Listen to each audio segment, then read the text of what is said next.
Semua mereka yang mengamalkan tradisi harian yang bertentangan dengan Alkitab wa Sunnah ini kita luruskan. Pasti dituduh anti budaya, anti tradisi, itu Wahabi. Di laut. Ayo.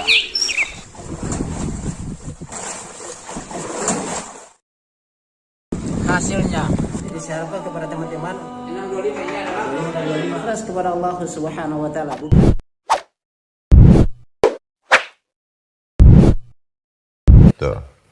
Nah, Ustaz, sekarang alasan-alasan Ustaz yang dipakai untuk membenarkan tuduhan itu, Ustaz. Iya, biasanya siapapun yang anti ziarah Wali Songo pasti dituduh Wahabi, satu.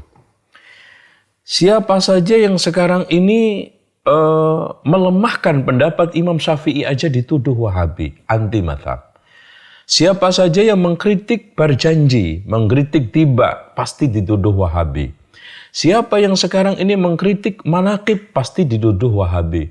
Siapa yang mengkritik salawat nariyah, salawat badar, pasti dituduh Wahabi.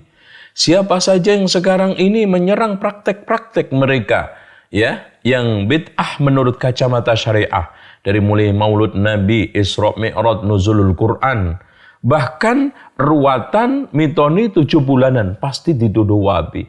Semua mereka yang mengamalkan tradisi harian yang bertentangan dengan Alkitab wa Sunnah ini kita luruskan. Pasti dituduh anti budaya, anti tradisi, itu Wahabi. Intinya secara kriteria sederhananya juga, pokoknya siapa saja yang melarang ziarah kuburan Nabi, ziarah Wali Songo, dan anti tabarruk dan tawasul menurut versi mereka, ya. Kemudian yang ketiganya melarang merokok. Kemudian yang keempatnya dia tidak mau tradisi dan budaya yang sudah memasyarakat ini, pasti ditembak Wahabi. Sederhana sekali. Iya. Iya, Ustaz. Ini ada poin lagi, Ustaz, ya. Iya. Pihak yang paling berkompeten untuk menggulirkan tuduhan Wahabi itu, pihak-pihak yang paling berkompeten. Iya. Yang paling berkompeten pertama, kelompok-kelompok tokoh-tokoh yang takut kehilangan tadi lapak-lapak kehidupan agamanya. Sehingga dia membuat suatu berita yang jungkir balik. Ya, Syekh Muhammad bin Abdul Wahab yang mendakwahkan tauhid diplesetkan menjadi suatu plesetan yang negatif. Mengembalikan orang kepada Alkitab wa Sunnah diplesetkan menjadi suatu plesetan negatif, keras, ya, radikal, ya, main kekerasan, macam-macam. Padahal mereka tidak paham bahwa Syekh Muhammad bin Abdul Wahab ketika saat dia melakukan amar ma'ruf dengan tangan, ketika itu didukung oleh amir, didukung oleh khalifah kalau zaman dahulunya, pemimpin. Dan pemimpin man ra'a minkum munkaran falyughayyir biyadihi, sah-sah saja. Tapi mereka tidak seperti itu. Yang keduanya, orang-orang tokoh-tokoh yang tidak paham siapa Syekh Muhammad bin Abdul Wahab itu. Kemudian dia ikut membio bahwa Wahabi begini, akhirnya disiar-siarkan di mimbar-mimbarnya. Nah, ini orang yang berbahaya juga ini. Nah, kelompok yang ketiga, ini kelompok orang-orang, tokoh-tokoh yang takut kehilangan kekuasaannya dan takut kehilangan redup pengaruh politiknya. Tiga inilah yang paling berperan, yang paling berpengaruh, yang paling memiliki tanggung jawab nanti di hadapan Allah atas isu Wahabi itu. Jadi tokoh khurafat yang menjungkir balikkan fakta siapa Syekh Muhammad dan dakwahnya. Yang keduanya tokoh yang tidak tahu siapa Syekh Muhammad bin Abdul Wahab.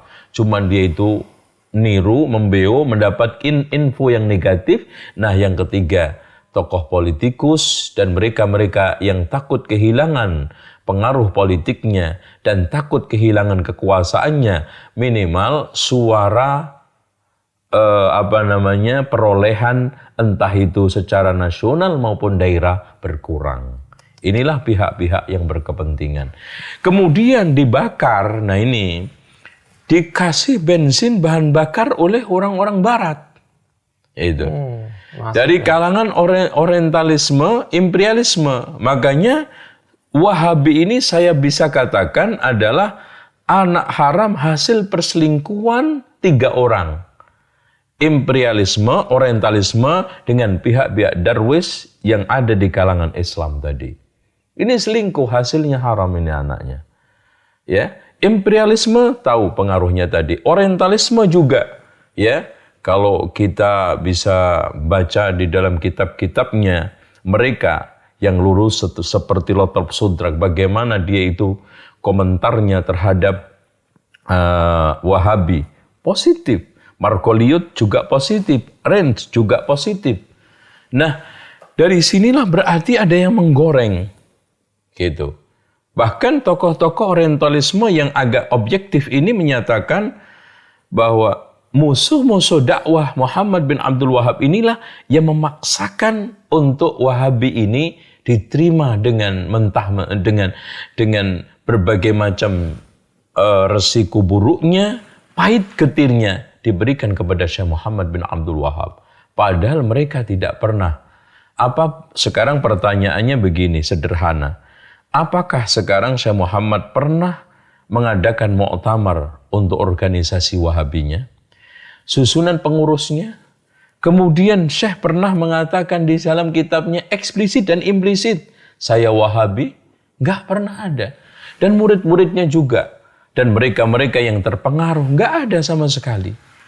Jadi di sinilah suatu hal yang aneh. Kenapa mereka sangat memaksakan dan sangat dipaksakan itu simbol dan juga nama Wahabi, laqab sebutan Wahabi kepada Syekh Muhammad bin Abdul Wahab dan pengaruhnya, tujuannya tadi itu. Karena Wahabi ini sudah terstigma buruk dan sudah memiliki justice yang negatif, sehingga sangat bagus sekali, simple untuk menghantam lawan-lawan dakwah mereka. Sekarang kalau orang disuruh untuk tidak ngaji ke Ustadz Fulan, untuk menjelaskan kenapa, susah. Iya. Tapi jangan ngaji ke dia. Kenapa Pak? Wahabi, selesai. Ya, Simple banget, simple, padat, singkat, mudah. Itu. Dan Ustadz, ini yang poin terakhir Ustadz. Iya. Dan siapa pihak-pihak yang paling diuntungkan dengan isu Wahabi ini? Iya. Dari sukain poin-poin itu Ustadz tadi. Yang paling diuntungkan pertama kali adalah Yahudi, imperialisme, dan seluruh non-Muslim. Lihat mereka. Pernahkah lisan mereka, tangan mereka mengganggu, menyakiti Yahudi dan Nasrani? Tapi siang malam mulutnya, tangannya tidak lepas menyerang kita, ngomongin kita, menuduh kita. Ini sudah hal yang aneh. Sehingga kalau kita ajak untuk membangun ukhuwah, dengan mudahnya mereka mengatakan lakum dinukum waliyadin. Tapi sama non-muslim, watawasau bil haqqi, watawasau bis sabr. Abang nggak kebalik itu. Terus kemudian pihak yang kedua adalah pihak politikus yang menggunakan jargon-jargon politik agama, keagamaan. Ya, inilah mereka-mereka yang akan dirugikan kalau memang maju dan itu isu Wahabi itu berkembang, dia diuntungkan. Kemudian yang selanjutnya tadi pihak-pihak mereka-mereka tokoh-tokoh tradisional, ya, sekarang penjaga makam-makam, tempat-tempat keramatan yang diuntungkan dari acara-acara tradisi, inilah paling dirugikan. Coba satu kuburan itu per hari umpamanya 500.000. Karena ini kalau seandainya mereka sudah tidak ada yang ziarah, itu satu orang itu bisa ngasih berapa? Satu kuburan itu ada yang 15.000 pengunjungnya, ada yang 20.000, bahkan ada yang lebih daripada itu. Bahkan memecahkan rekor, ada salah satu kuburan dalam seharinya 45.000. Taruhlah ninggalin 5.000 berapa? Di sini. Ini pihak-pihak yang paling dirugikan. Oleh karena itu kalau kita kembalikan kepada literatur yang ilmiah, bahwa semuanya hampir komentar positif. Contoh aja Harun Nasution di dalam bukunya Pembaharuan Islam tentang mengomentari dakwahnya Syekh Muhammad bin Abdul Wahab. Dia adalah pengembang tauhid dan menegakkan berbagai macam pilar-pilar agama yang dirusak oleh Darwis Torekot karena abad 13 sedang jaya-jayanya Torekot pada saat itu. Begitu juga kalau kita melihat kitab Ensiklopedia Nur Khalis Majid. Di sana Wahabi adalah mengajak kembali kepada tauhid. Berarti yang memusuhi Wahabi adalah memusuhi tauhid. Kan gitu. Kemudian di dalam kitab lagi juga yang ditulis oleh orang-orang barat. Dari mulai Hadirul Alamil Islami ya, Latab Sodrak juga sangat memuji bagaimana perannya Syekh Muhammad Ibnu Abdul Wahab.